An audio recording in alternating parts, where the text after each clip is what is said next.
اعوذ باللہ من الشیطان الرجیم بسم اللہ الرحمن الرحیم یا ایہا الذین آمنوا اتقوا اللہ حق تقاتہ ولا تموتن الا وانتم مسلمون۔ یا ایہا الذین آمنوا، اے ایمان والو، اتقوا اللہ حق تقاتہ، اللہ تبارک و تعالی سے ڈرو جیسے ان سے ڈرنے کا حق، تقوی اختیار کر لو جیسا کہ تقوی اختیار کرنے کا حق، تقوی کا حق ادا کرو۔ تقوی ویسے لفظی معنی کے اعتبار سے تو ڈرنا بھی ہے، بچنا ہے، تو انسان فقہی شرعی اصطلاح میں پھر تقوی یہی ہے کہ گناہوں سے، اللہ کی نافرمانی سے ڈرنا، بچنا۔ کفر و شرک سے بچنا یہ تقوی کا سب سے ادنا درجہ ہے۔ اس لحاظ سے ہر مسلمان متقی ہے کہ وہ کفر و شرک سے بچا ہوا ہے۔ یہ تقوی کا سب سے بنیادی درجہ ہے۔ دوسرا درجہ تقوی کا یہ ہے کہ اللہ اور اس کے رسول کے بیان کردہ تمام احکامات پر عمل پیرا ہونا، یہ تقوی کا دوسرا درجہ ہے، اور اسی کی ترغیب قرآن و سنت میں دی گئی ہے، اور اسی کی اللہ تبارک و تعالی نے تعریف ذکر کی ہے کہ اللہ اور اس کے رسول کے بیان کردہ تمام احکامات پر عمل پیرا ہونا، یہی تقوی کا یہی درجہ مطلوب ہے۔ تیسرا درجہ تقوی کا پھر اس سے بھی بلند درجہ ہے، جو انبیاء کرام علیہم السلام کا ہوتا ہے، اور ان کے جو نائبین علماء کرام ہیں، ان کا، اولیاء ہیں، ان کا جس درجے کا تقوی ہوتا ہے وہ تقوی کا سب سے اعلیٰ درجہ ہے۔ اس آیت کریمہ میں اللہ فرما رہے ہیں کہ تقوی کا جیسا حق ہے وہ اس طرح تقوی اختیار کرو۔ اس کا معنی یہ ہے کہ جیسے ایک دوسری آیت میں اللہ تبارک و تعالی نے فرمایا اتقوا اللہ ما استطعتم، اللہ سے ڈرو جتنا تم سے ہو سکے، یعنی مطلب یہ ہے کہ انسان اپنی پوری کوشش صرف کر لے اللہ تبارک و تعالیٰ کے احکامات پر عمل پیرا ہونے میں، اور اللہ تبارک و تعالیٰ کے منع کردہ کاموں سے اپنے آپ کو بچانے میں اپنی پوری طاقت اور کوشش صرف کر دے۔ اس کے بعد بھی اگر کوئی گناہ میں وہ واقع ہو جاتا ہے تو یہ تقوی کے خلاف نہیں ہوگا۔ اتقوا اللہ ما استطعتم، یہی معنی ہے جس طرح تقوی اختیار کرنے کا حق ہے اس طرح تقوی اختیار کرو گا، کہ اپنی پوری کوشش اور توانائی لگاؤ تقوی اختیار کرنے میں، کہ ایسا ماحول ہے، ایسے معاشرے میں ہے یا ایسے تجارت میں ہے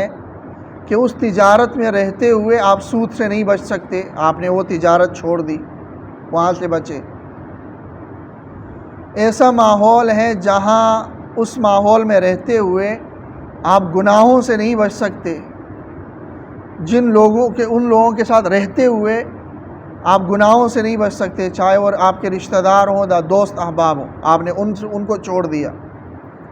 اپنی کوشش تو کر لی، جس شہر میں رہتے ہوئے، جس ملک میں رہتے ہوئے آپ دین پر عمل نہیں کر سکتے، آپ نے وہ شہر، وہ ملک چھوڑا، اس کے بعد بھی کسی وجہ سے آپ گناہ میں مبتلا ہو رہے ہیں تو یہ تقوی کے خلاف نہیں ہوگا۔ لیکن اگر کوئی شخص کوشش ہی نہیں کر رہا اور وہ صرف یہی راگ الاپتا رہتا ہے کہ معاشرہ خراب ہے، لوگ خراب ہے، میں کیا کروں اور میں کیا کروں،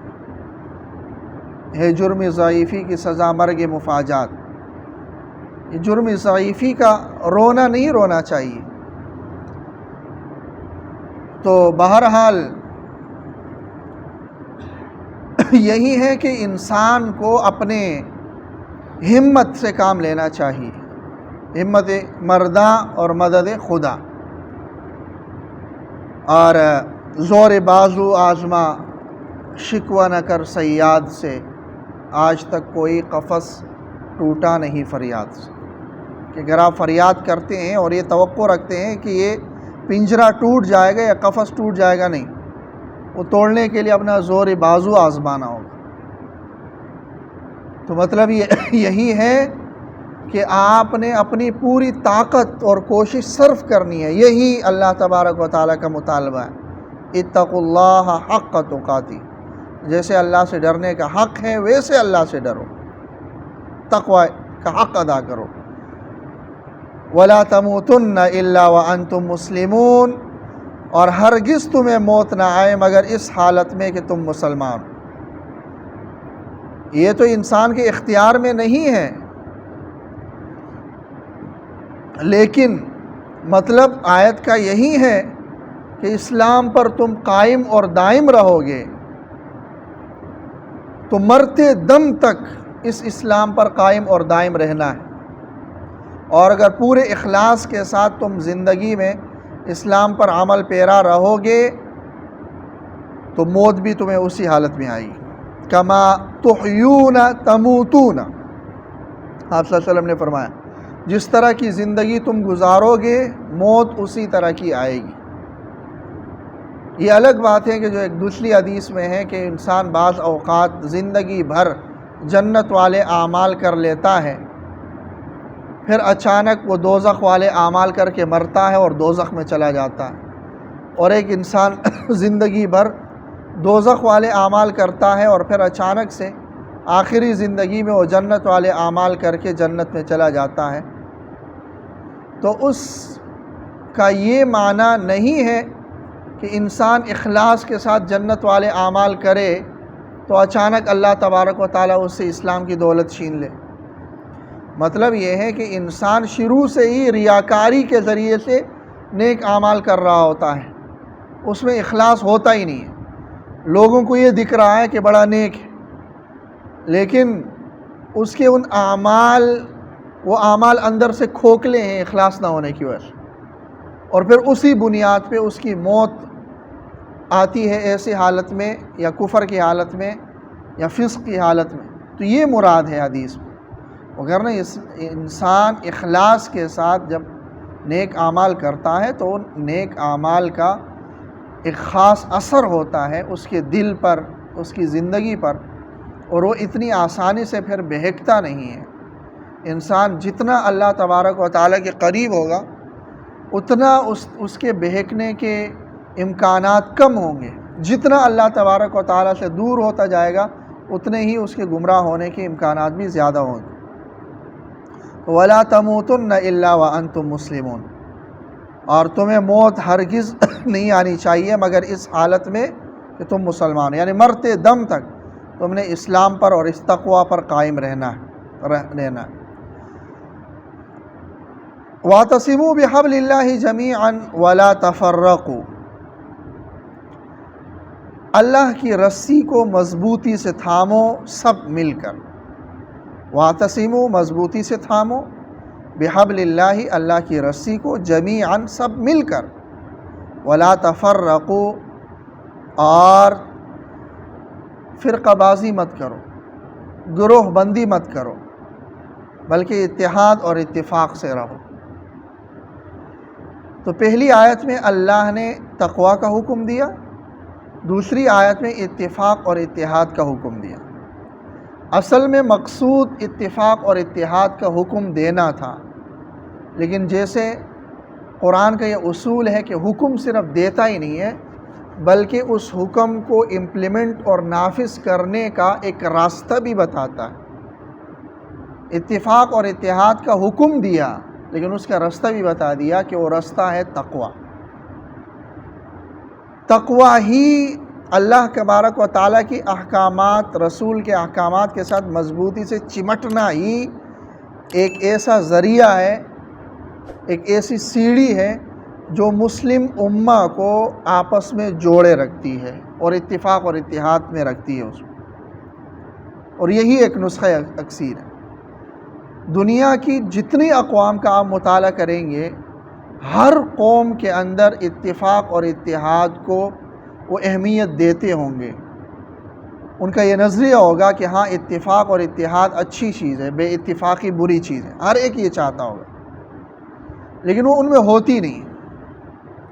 اس لیے کہ وہ انسانوں کے بنائے ہوئے اصولوں پر سارے انسانوں کو اکٹھا کرنا چاہتے ہیں،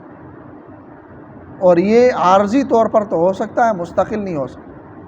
ایک انسان کے بنائے ہوئے اصول دوسرے انسان کی عقل سے متصادم ہوتے ہیں، کہتا ہے کہ یہ ٹھیک نہیں ہے،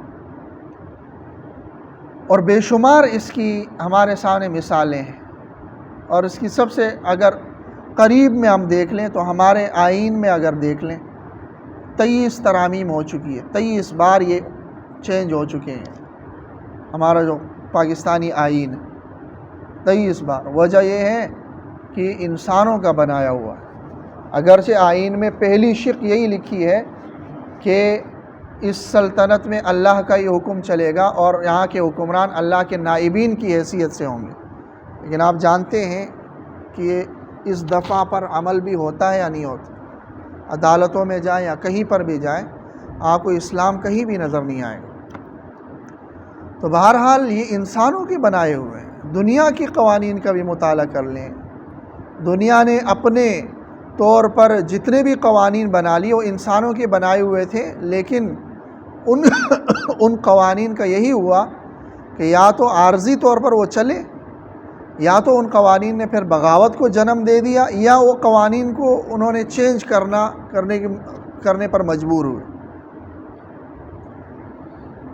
قرآن بھی کہتا ہے کہ اتفاق و اتحاد ہونا چاہیے، لیکن قرآن کہتا ہے کہ اتفاق اور اتحاد تمہارا پائیدار تب ہوگا جب قوانین انسانوں کے بنائے ہوئے نہ ہوں، بلکہ اللہ رب العزت کے بنائے ہوئے قوانین ہوں، جو سب کا خالق ہے اور سب کی فطرتوں سے واقف ہے کہ کس کی فطرت ہے، تو اس کے بنائے ہوئے قوانین یہ سب اس پر جو ہے نا عمل پیرا ہو سکتے ہیں، اور اس بنیاد پر جو اتفاق اور اتحاد قائم ہوگا وہ پھر پائیدار ہوگا۔ اور مسلمان جب بھی اس نسخے کو مسلمانوں نے لیا ہے، شروع کے ادوار میں ہم جب مطالعہ کرتے ہیں کہ دنیا کے حکمران چند سالوں میں بنے ہیں، تو اسی نسخے کو لے کر بنے۔ اللہ تعالیٰ عمل کی توفیق۔ سبحانک اللہم